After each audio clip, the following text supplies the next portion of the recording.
So guys, the governor of Enugu State is having a very tough time at this moment. The director of certificate from NYSC has come to testify against Peter Obi for forging his NYSC certificate. So guys, it's like what is just reigning in our polity is this forgery of a thing. Our politicians don't know that it is no longer business as usual. As in, for those of them that will forge and they will just do things and get away with it, it is not happening again in Nigeria, because in one way or the other you'll be exposed. So guys, we all know that since after the election, the Labour Party candidates for Enugu State went to court to file a petition against the serving governor who was declared as the winner. He told the court that the certificate he has was forged. But you know, this governor, Mr. Peter Obi, insisted that his certificate was issued to him by the NYSC. Even when the NYSC came out to say, no, we were not the one that issued this certificate to you, he was so furious at it. He even threatened them with a lawsuit. At a time, he demanded for 20 billion naira for alleged fraudulent and misrepresentation of facts. You know, he wanted NYSC to pay him this money, that NYSC was just denting his image. But you can see that the opposite is happening today, as in the NYSC has come out furiously to testify against this man. This is the letter that was issued by the Director General of NYSC, just for you to know that this is no longer a child's play. This is the letter, and I read. It says, application for information on the NYSC status of Peter Obi and confirmation of the certificate attached herein.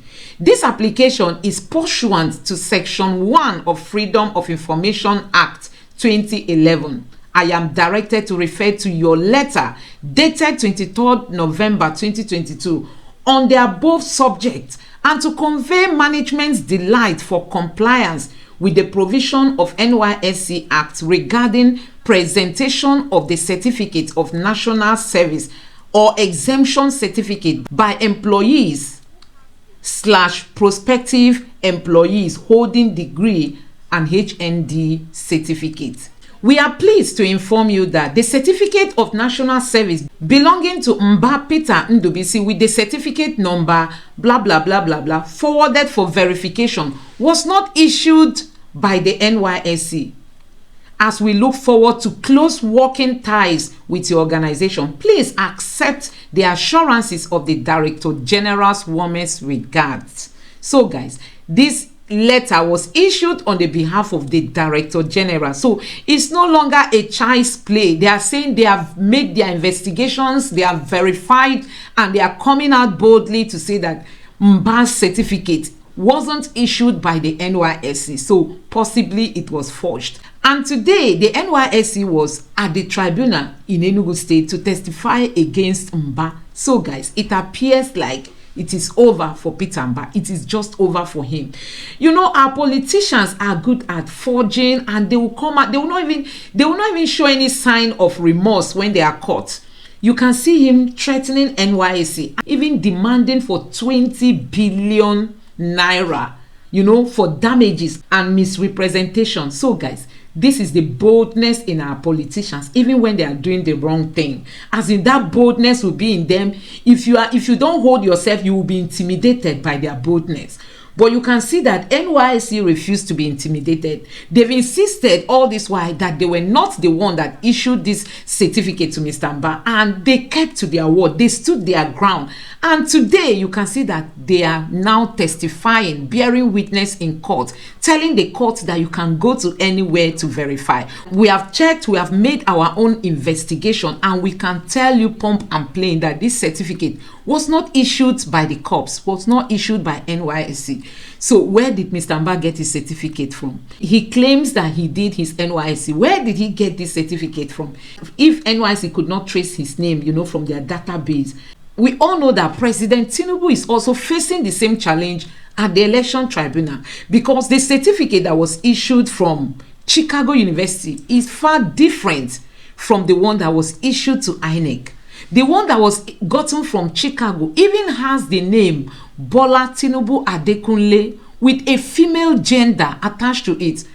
So guys, honestly, our politicians need to be thinking twice before they start submitting documents that will end up, implicating them and tarnishing their images and all that. We don't want people to be looking at Nigeria as a country where both big and small are into fraud. Let's just rescue the image of our country. So guys, this is what is happening in Enugu State. So it's likely that Mba will be sacked out of office, and if he leaves, the Labour Party takes over. It is very certain. For the NYSC to have come in court to say that this certificate is not ours, don't forget, anything that has to do with forgery disqualifies you. Whether it is you or your vice, it disqualifies both of you. So if Mba is really caught in the act that he forged his certificate, it means that his governorship tenure has ended. The Labour Party will have to take over. So guys, it is really a good development because we know we won Enugu State, but INEC, they did their own thing in their own way and favored the PDP people. That's why he was declared, because there was massive rigging. There was all these irregularities that happened in Enugu State, and all these things were swept under the carpet. Okay, even if the judiciary should exonerate them from all other things, but this one of forgery will eventually catch up on them. Honestly, this one, they can't escape from it. So guys, let me know what you think about this, and let me equally allow you listen to this clip. Just take a look at this video. Majority leader of the 10th Senate, Opeyemi Bamidele, has admitted that the $460,000 that President Bola Ahmed Tinubu forfeited to the United States were proceeds from illicit drugs and money laundering. Bamidele appeared before the Presidential Election Petition Tribunal Wednesday as witness of Tinubu against Peter Obi, and he admitted this while he was being cross-examined by Obi's lawyers. The senator, however, insists that in 1993 forfeiture was a civil proceeding and not a criminal case, as Tinubu was never indicted, charged or convicted for criminal offenses in the United States. By the way, Tinubu and Shettima had proposed to call 39 or 39 witnesses, but they've closed their defense just with this chief witness that was in court yesterday. Reacting to this on the space of social media is Abe, who says that has never been in dispute. The bone of contention is about the nature of the case. That is it a civil or criminal case? Civil or criminal forfeiture? Was he convicted of a crime? Is a civil indictment same as criminal conviction? These are the germane issues. But responding to him is Aki, who says forfeiture is a punishment for a crime, whether it is civil or criminal.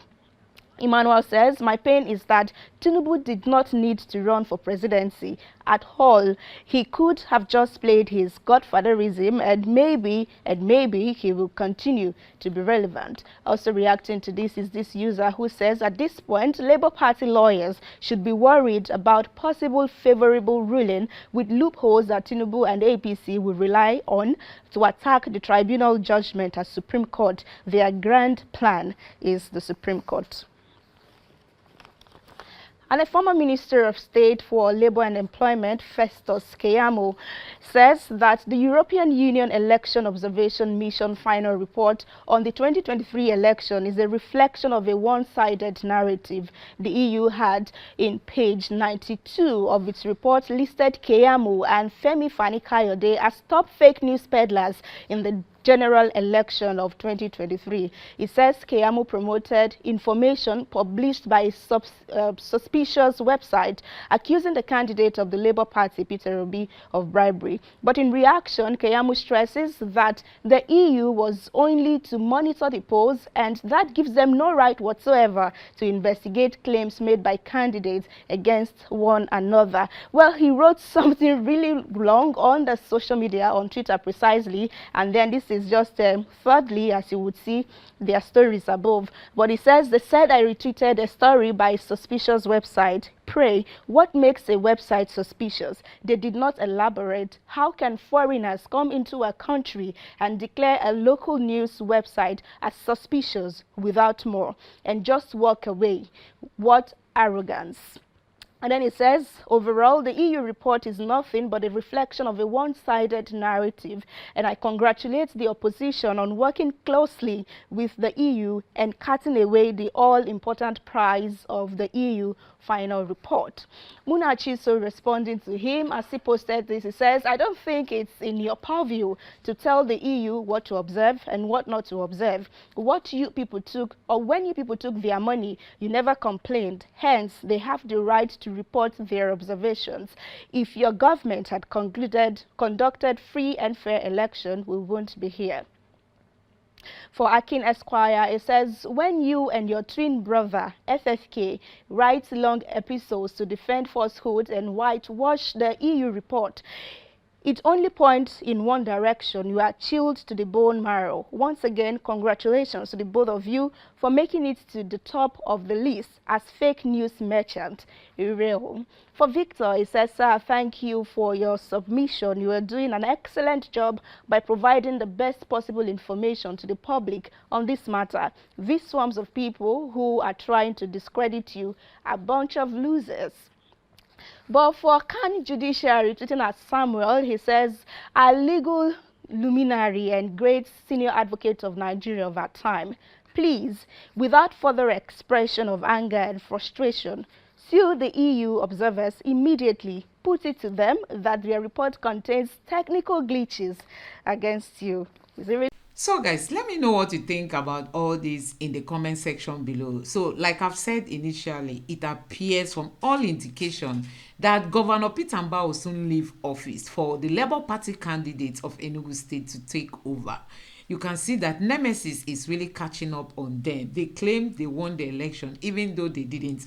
But this time, you know, it is happening on a natural course for them to leave office. Let me know what you think about this in the comment section below. Please subscribe and turn on the notification bell. Thank you.